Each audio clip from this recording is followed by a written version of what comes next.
Assalamualaikum warahmatullahi wabarakatuh. Bagaimana kabarnya anak-anak? Baik hari ini? Ya, alhamdulillah kalau semuanya baik ya.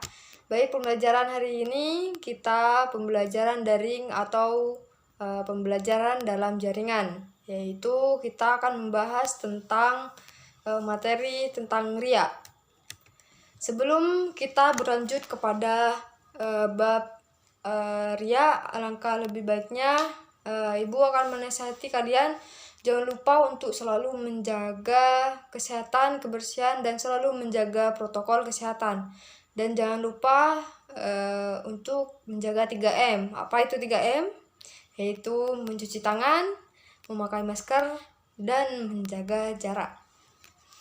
Oke, selanjutnya yaitu alangkah baiknya sebelum memulai pembelajaran daring kali ini, kita membaca doa terlebih dahulu bersama-sama.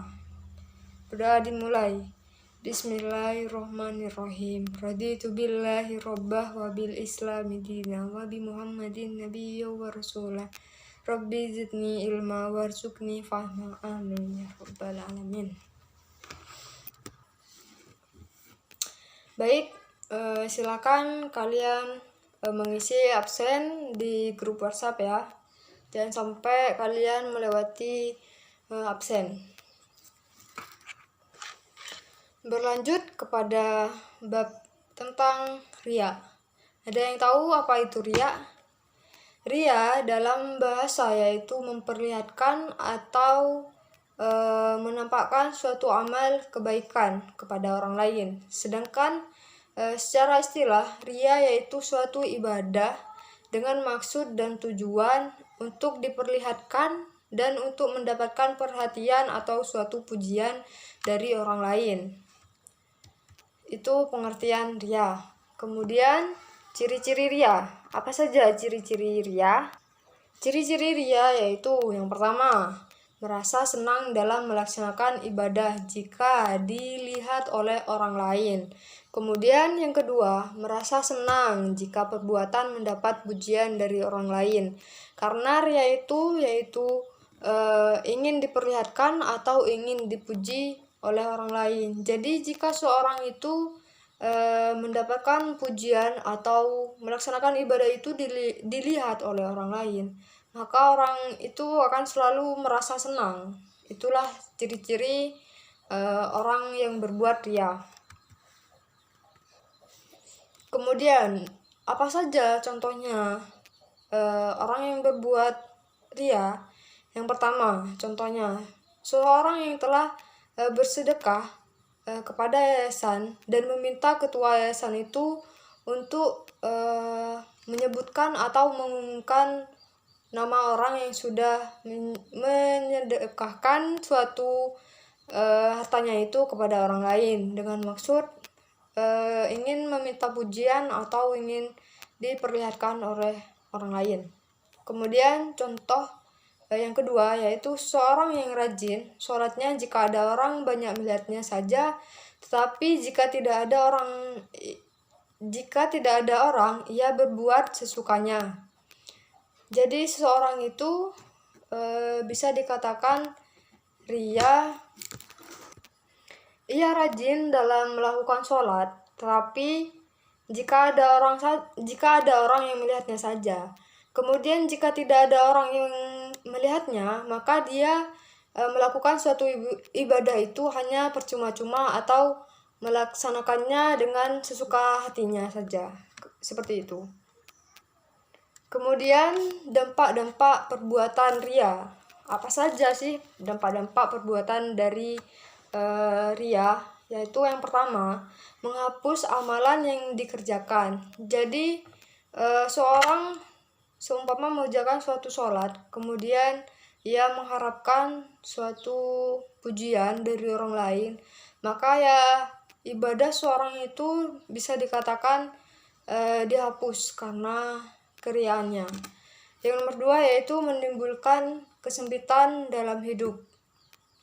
Yang ketiga yaitu menjadi penyebab jiwa tidak tenang dan tidak tentram. Ya, namanya orang ria ingin mendapatkan suatu pujian, Jadi jika seorang itu tidak mendapatkan suatu pujian atau tidak dilihat oleh orang yang ingin dilihatnya, maka ia tidak akan merasa tenang jiwanya, seperti itu. Kemudian yang nomor 4, pada hari kiamat akan dipermalukan di depan seluruh makhluk. Karena suatu ria itu adalah suatu syirik ringan. Sebagaimana dalam firman Allah Subhanahu wa taala dalam Quran surat An-Nisa ayat 142 yang berbunyi, Innal munafiqina yuhadi'una Allah wa huwa hadi'uhum wa idza qamu ila sholati qamu kusala yura'unan nasa wa la yadhkuruna Allah illa qalila. Yang artinya, sesungguhnya orang-orang yang munafik itu menipu Allah dan Allah akan membalas tipuan mereka. Dan apabila mereka berdiri untuk sholat, mereka berdiri dengan malas, mereka bermaksud ria dengan sholat mereka di hadapan manusia, dan tidaklah mereka menyebut Allah kecuali sedikit sekali, seperti itu. Kemudian bagaimana cara menghilangkan sifat ria itu?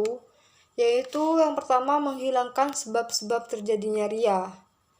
Kita berpikir dulu, apa sih sebabnya dari ria itu? Maka kita hilangkan sebab-sebab itu. Kemudian yang kedua yaitu mengikhlaskan ibadah untuk Allah.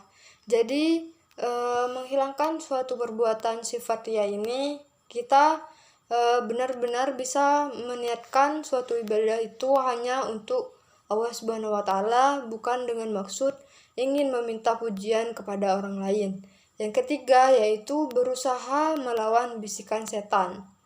Jadi seumpama kita ingin melakukan suatu ria, maka perbanyaklah sholawat, zikir, kita lawan bisikan setan itu. Kemudian yang nomor 4 yaitu menyadari bahwa Allah Subhanahu wa taala yang memberi balasan. Kita tidak tahu apa saja yang akan kita dapatkan dari perbuatan kita itu. Maka alangkah baiknya kita menyadari apa-apa yang kita lakukan pasti akan mendapat balasan dari Allah Subhanahu wa taala. Baik, untuk tugas pada pertemuan kali ini sudah Ibu share linknya di grup WhatsApp. Silakan kalian mengerjakan tugas kalian masing-masing dan jangan lupa untuk mengumpulkan kembali di grup WhatsApp kelas 7. Mungkin cukup sekian pembelajaran pada hari ini. Sebelum kita tutup pembelajaran ini, alangkah lebih baiknya kita membaca hamdalah bersama-sama. Alhamdulillahirrabbilalamin. Mungkin cukup sekian pembelajaran pada hari ini. Assalamualaikum warahmatullahi wabarakatuh.